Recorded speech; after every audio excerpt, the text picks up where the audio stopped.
Okay, welcome again to lesson 17. This is the Excel portion of the lesson. And I wanted to talk to you about one thing from the previous lesson that I failed to include real quickly. And this, I'm going all the way back to the weighted evaluation criteria. And one of the things that you want to do to make things automatic, and this is where we ended up last time, and you recall we used the sum product function here to calculate the weighted scores. Um, the next thing you want to do is you want to use the power of Excel. And I'm going to close this a little bit. You want to use the power of Excel to select which is the best of the alternatives. And so that's the maximization function or max function. And so I'm going to just type equal max, and I'm going to select these three values and then hit close. And again, that's the maximization function. I'm not sure why that's not showing up, but this was to be clear. This is going to be, I'm going to write this out. This is going to be equal max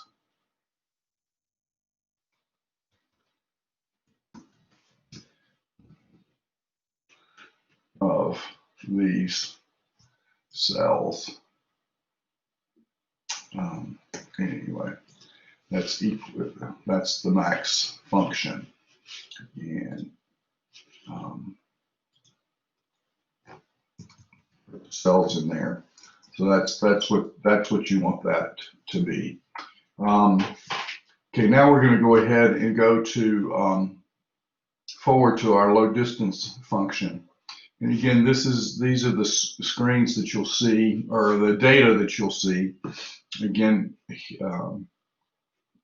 here in these cells, of course, you have the X and Y coordinates and the number of shipments to each one of the supplier locations.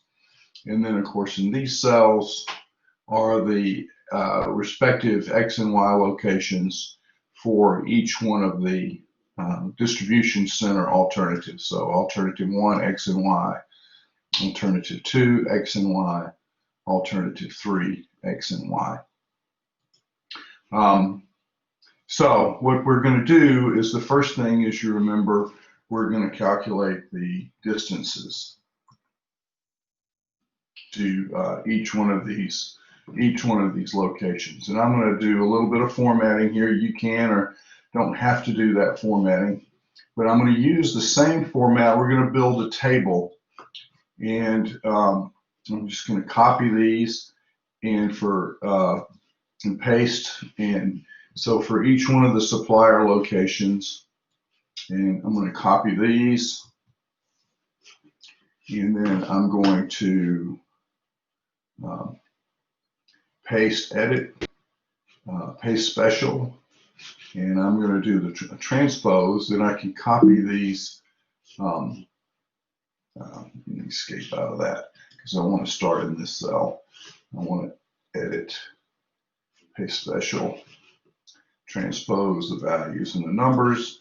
And again, there's we've just built a quick table. And in this cell, which happens to be C14, and it could be anywhere on your spreadsheet, I'm going to calculate the distance from site 1 to A, and then in this cell from 1 to B, from 1 to C, and then from 1 to D, and then do this for all of the 3 locations. I'm not sure exactly why this function is not showing. I mean, but anyway, this is going to be a square root function. And what I'll do is, this is going to be, we're going to type it equals SQRT, and then there's going to be 2 terms. So we open 2 parentheses, and it's going to be this value minus the X location of site 1, close parenthesis, and then use the up caret to square that term, plus, open another parenthesis, and then the Y coordinate minus the Y coordinate for site 1, and then an up arrow 2, and then close parenthesis, and that's going to give us our 161.25 that we saw from the class. Let's see, I want to reduce the number of terms. So let me copy this here, and I'm going to put this in this cell.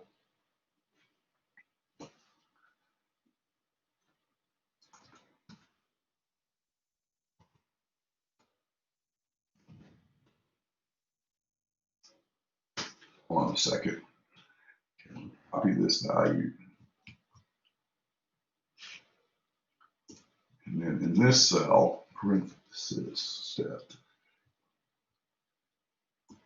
So that's that here. This is the function that's in cell 1A.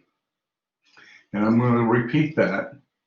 And for each one of the locations. Now, the next thing I'm going to do is copy. I'm going to try to drag this across for one. If I drag this over into the next cell, we've got a value there, but we need to check to see what it's calculating. And if you'll see, not only the X and Y coordinates for B is correct, but they're not correct. We need to be at location 1, not at location 2. So I'm going to just grab my hand here, which is that hand function. Once it appears, click your mouse, right click, and then drag that back to where it should be. And then the same thing for the 450. Click and drag that where it should be. And then enter, and that's the correct value for B. And we're going to continue to do that all the way across. The other thing that you can do is you could think and notice, well, when I drag across, it will go, the next cell over will go to C, but I want to keep, I want to have these locations stay under column C for C, 9, and 10.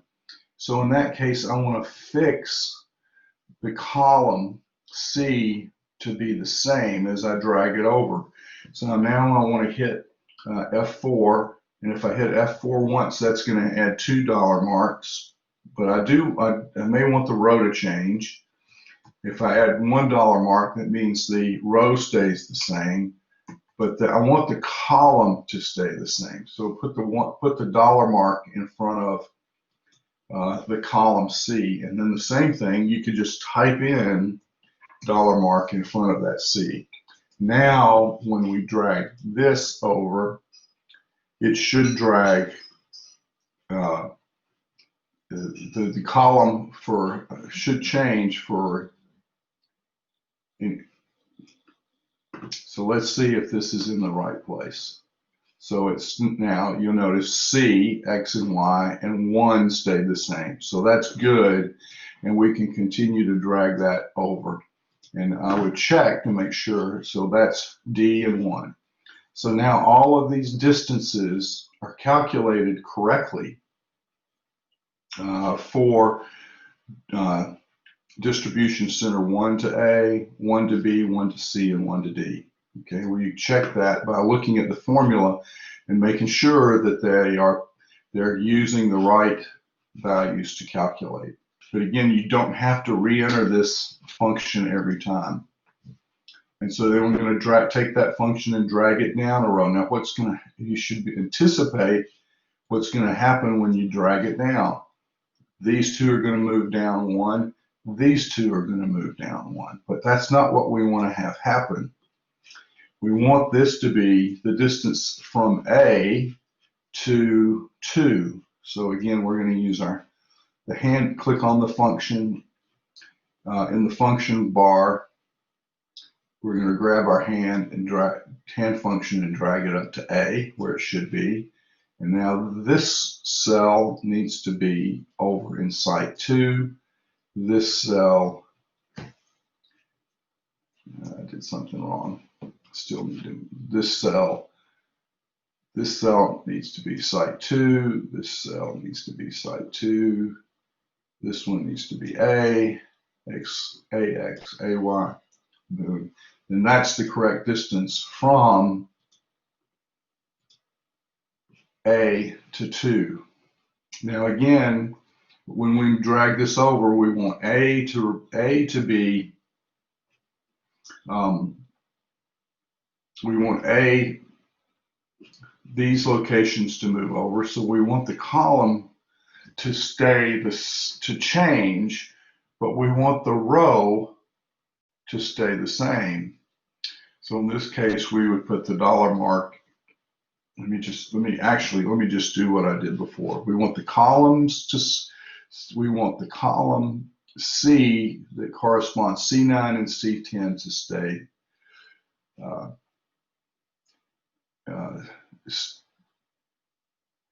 me think.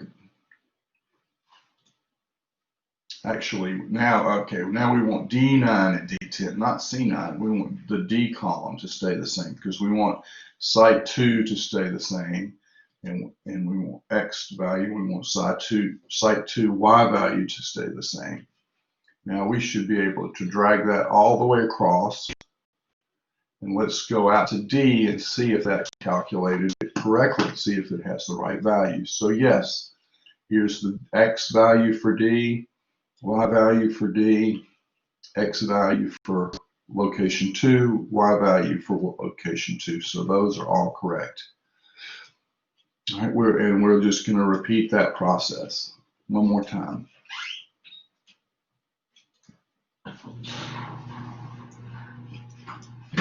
Repeat this process one more time. And so now we want these to be at site 3 because we're on row 3, and we want these to be with A. And again, this 206.6 is the distance from 3 to A. And again, we want column E to stay the same, which it will, and we're just going to drag that across. If we check once, yep, there we go. So there's our table built. I'm just going to move this up to get this out of the way for a minute to show the function there that's in that cell.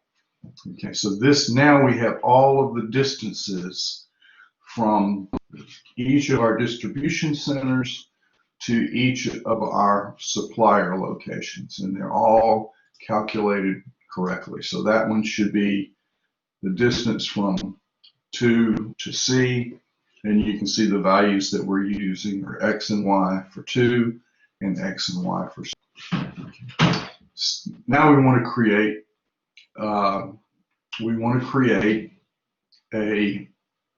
calculate the shipments, and I'm going to highlight these now. The shipments with each one of the number of shipments with each one of the distances. And as you might imagine, we're going to move this over a little bit, we're going to use the sum product function. So once again, equals sum product, and we're going to highlight our shipment row. Our shipment row is one of our rows, one of our input values, and in this case, for site distribution center 1, there's our distances, and the sum product is going to multiply the distances and with the respective distance with respective shipments, and then add all of those together. And so here's our value, our load distance values.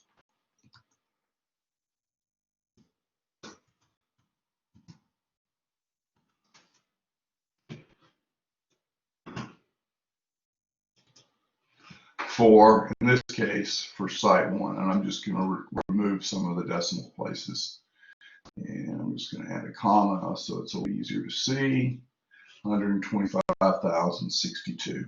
All right, now the other thing I'm going to do is I'm going to look at this formula now. As I anticipate dragging this down, I want this row to stay the same, rows and columns to stay the same, but I want these rows to move down as I drag it down. So I'm going to go back to my load distance formula.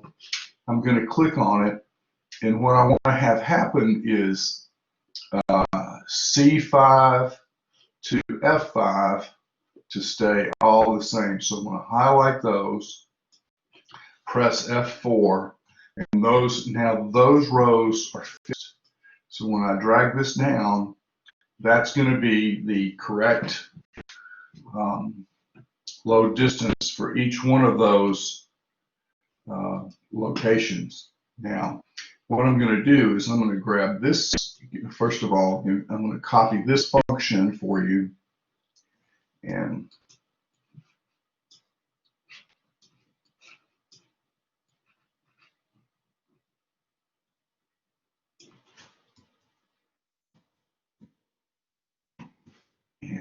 then into this cell, I'm going to place a copy of that function so that you can see exactly what it looks like. In fact, let me move this over.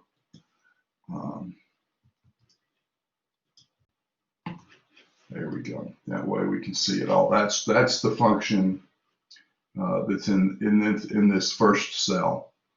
And then the last thing that we want to do is, out of these, in this case, we want to choose the minimum load distance. So in this cell, I'm going to calculate the minimum equals min and the minimum of these 3 cells. And this is going to be the final load distance. I'm going to do a little formatting. You can do whatever formatting you want. You don't have to do formatting. And I'll pick a different color. Let's pick green. That's going to be the minimum. And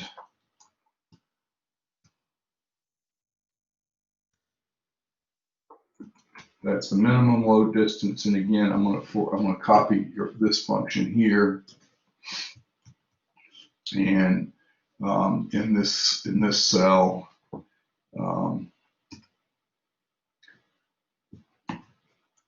there's the function that goes into that cell. Okay, so what did we do here? Again, just to summarize, let me unhighlight this. To summarize,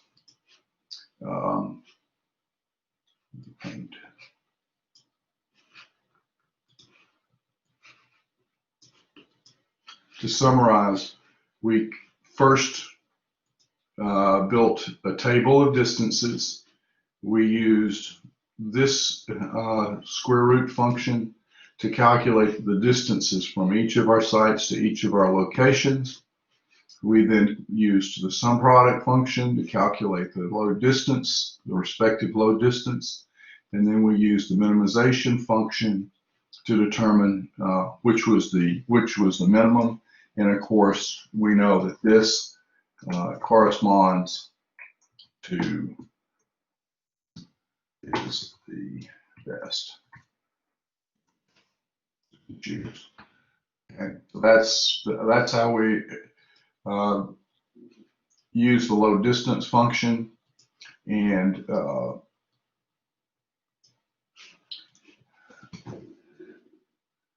now you should be able to use this. Again, I'm going to post this spreadsheet on D2L and under the lesson, and you should be able to use that, play with it, use it on your quiz. Also, you'll have a quiz there, and that quiz will be due the following Monday, the first Monday in April. I believe that's April 6th. So again, call me if you have questions. come to our class session, our open class session. Happy to help. All right. I hope this works for you. Let me know if you have any issues.